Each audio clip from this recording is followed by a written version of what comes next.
Bog te uvek da na iskušenje i kad si na pravom putu, on ti da i najviše iskušenja.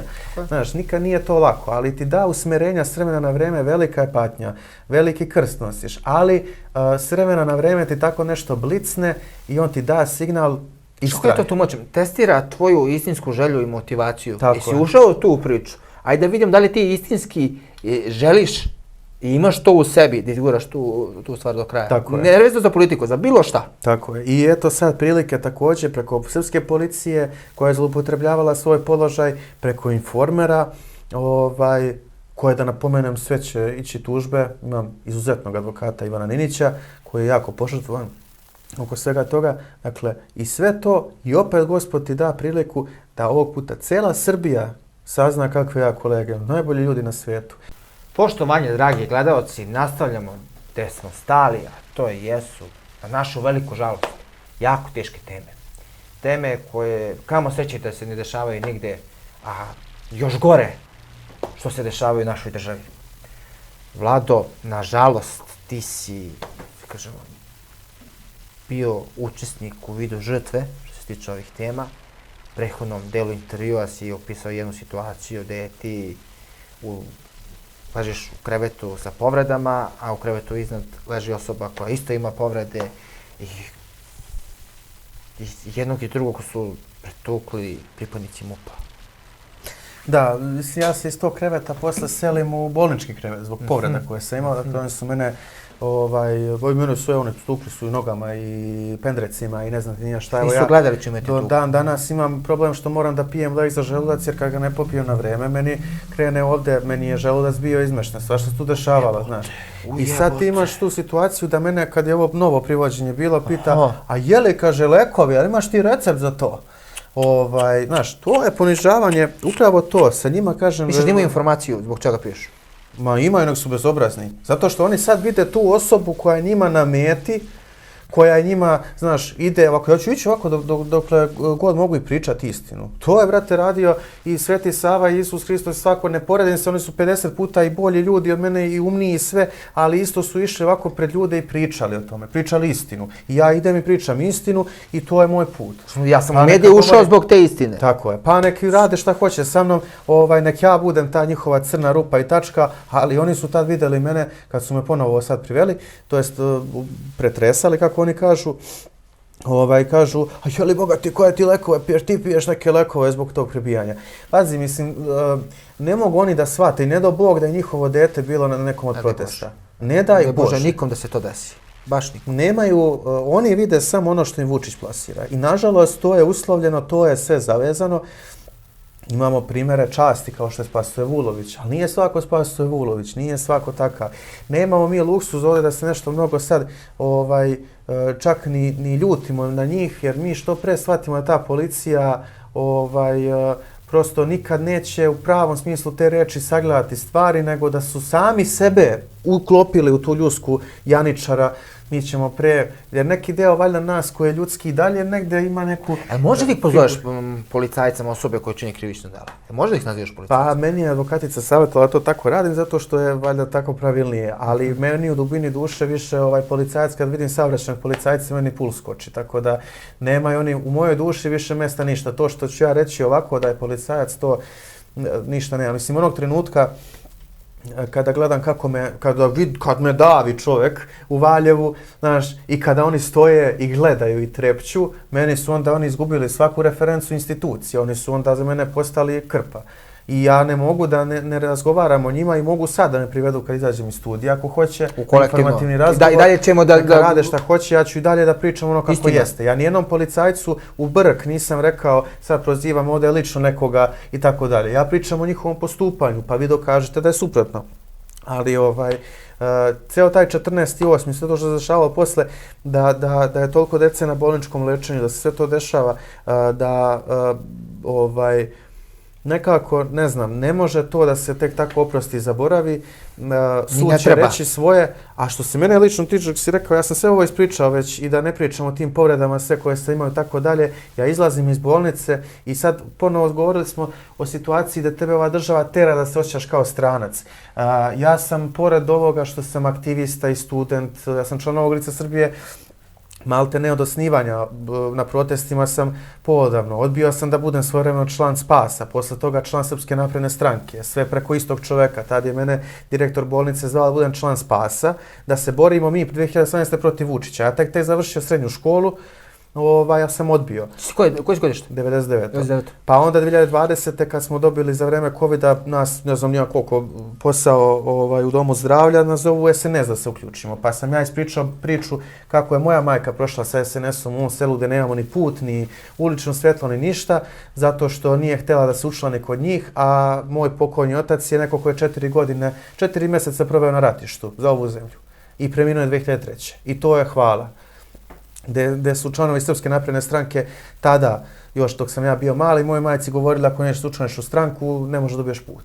Tako je, to je njihovo hvala. I tako kad sam to ispričao u Valjevu, kad su te učlane, oni su se zahvalili ljudi i rekli to je to i više me nisu zvali. Da ja doživim da sve te proteste i sve to, nikada nisam povredio radnu disciplinu. Ja sam zaposlen u tom zdravstvenom centru za stalno, dobio nagradu grada Valja. Kad ovi botovski portali pišu, kako se on Bože zaposlio, pa čak neki iz opozicije, kako se on zaposlio za stalno ako nije bio u SF? Pa zato što smo dobili nagradu grada Valjeva za doprinos medicini, zato što je doneta uredba ministarstva zdravlja, da svako ko je bio u tom skafanderu po 15 sati dnevno, koliko su mi provodili u Valjevu, i moj COVID tim, dakle i Kristina i Saša i Dragica i Milena i Milica, svi oni su po 15 sati, samo mi znamo kako nam je bilo. Pa dođeš kući, onaj znoj, Bog te ne može da spereš. 10 puta se tuširaš, ono smrdi na gumu i dalje. Dakle, tom uredbom smo dobili posao za stalno i sad dolazimo u situaciju da mene posle izlaska iz bolnice, otpuštaju sa radnog mjesta. A ja za to radno mjesto već vežem kredit za stan koji sam digao, da bi mi majka i ja mogli da živimo po potrebi bliže ovdje u Valjevu, pošto ona starija žena ima 3 stenta, ima 4 insulina dnevno, prima baš žena koja je svakodnevno potrebna pomoć. Znaš, tako da dobijaš otkaz ugovora, još saniraš svoje povrede, tad sam bio na bolovanju, vratio se, možda 5-10 dana sam radio, a meni sve moje kolege govore. Toga dana kad sam dobio uručenje otkaza ugovora o radu, se odlično sjećam suza mojih saradnika i to je meni dovoljno. I ovo što rade za mene do dana današnjeg i to je meni sasvim dovoljno jer istina nađe svoj put kao voda uvek. Samo što nekada ne možeš da je vidiš odjednom, nego treba neko vrijeme da prođe. To je pravo bogatstvo, pare dođu, prođu, ali ovo što ti pričaš što radi, to je pravo bogatstvo. Tako je da posle toga imamo miting SNS-a jer ljudi ti danas podržavaju. Tako je. Onda imamo miting SNS-a, dakle poređamo kronološno 14. avgust, bolnica, pa izlazak iz bolnice, bolovanje, vraćanje na posao, otkaz ugovora o radu, miting Srpske napredne stranke neki gde to hvatanje za gušu pred policajcima koji ćute i snom mrtvima spavaju. Onda se nastavlja dalje kampanja, to u Mionici bila i tako dalje. Tu sam bio redovan gost na Informeru. Pričat ćemo posebno o medijski napadi, će biti posebna tema. I sad ovo najnovije, znači nije hapšenje, nije privođenje, rekli su da je samo pretres. Pretres pred protestu 14. februara u Valjevu, to je kruna njihove za sad maltretiranja, kaže možda se ti ja sretnemo ovdje za mjesec dana ili za 6 mjeseci, pa ti ja opet budem pričao o nekim ludilima, ali nadam se da nećemo, je to kad se mi vraćamo sa Oplenca, dakle, zaleću se njih 20 sa fantomkama na auto, svi, pazi, ja sam njih snimao iz automobila. Ti si hoćeš, znači? Snimao telefonom, na javnoj površini. Tako je. Ja malo, kad sam naučio ćirilicu i latinicu, ja čitam, prvo sam čitao, ajde da kažeš prvo bela griva, pa ovo, pa ono, pa se pročite nešto ozbiljnije, pa dođeš do Orvela, a hvala Bogu sad kad živimo u zemlji koje moraš da postuješ, da znaš, malte ne da imaš pravni fakultet ako hoćeš da ideš na protest, da znaš koja si prava, pa čitam i te zakone. Ja imam puno pravo da ih snimam. Puno pravo, ja nisam ništa dobacivao, nisam vređao, sam samo snimao. Ti si snimao javnu površinu, koja se nalazi u javnoj površini, to što su oni uzurpirali, kao što su, eto, to je sad, dakle, to je bio razlog. Marica u Marici kaže, lezi dole, nemoj dižeš glavu, a to posle komentar na Informeru, jer je i snimak iz Marice izašao na Informer, pa kaže Vučićević, vidi ga kako je sagijao glavu, uplašio se. Nisu se uplašio, nego mi je rekao, ako budeš ustao, nabit ćemo ti krpu u glavu. Mislim, krpu u usta, izvini. I ništa, dolazimo do parkinga, pretresaju nas, snimaju za Informer tu kovertu koju su naši moji kolega i ja onda osjećam potrebu jednu da se zahvalim i snimatelju za Informera i samom Informeru, jer nekako, pazi, Bog te uvek da na iskušenje i kad si na pravom putu, on ti da i najviše iskušenja.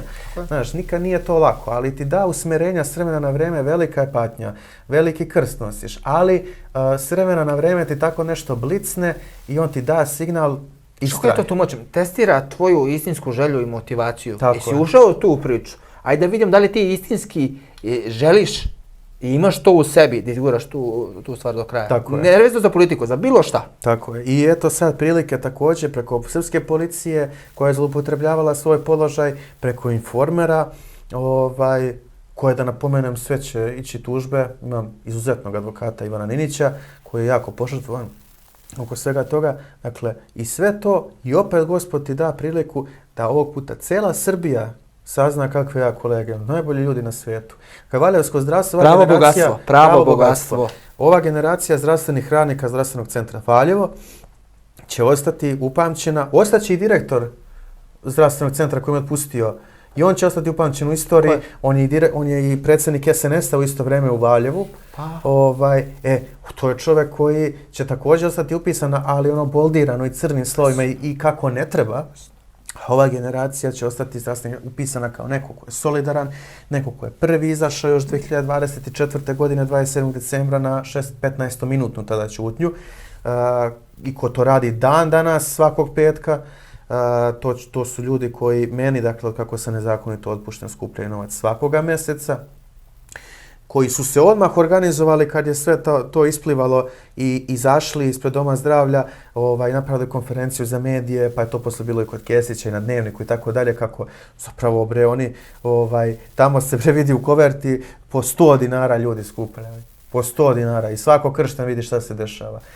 Ali ja to kažem da nije bilo toga, mislim, to znaju u Valjevu da meni skupljaju kolege novac, mjesečno solidarno između sebe, ali ne zna Srbija. Jasne. Evo sad prilike da je Pančevo i Srbija i ne znam Svrljig i svi čuju, a to je omogućila policija srpska i Dragan Vučićević, da valjevski zdravstveni radnici nikog ne ostavljaju na cedilu, nikog ne ostavljaju samog, ja od tog novca ne kupujem ni jahte, ni vile, ne znam ni ja šta, nego plaćam lečenje svoje majici, plaćam kredit za stan koji imam na kostima još 20 godina narednih i čekam pravdu, to jest vraćanje na posao. O napadima Dragana Jovočićevića na tebe, ne samo od strane njega, nego i ostalih, bit će upravo tema naših sljedećih intervjua.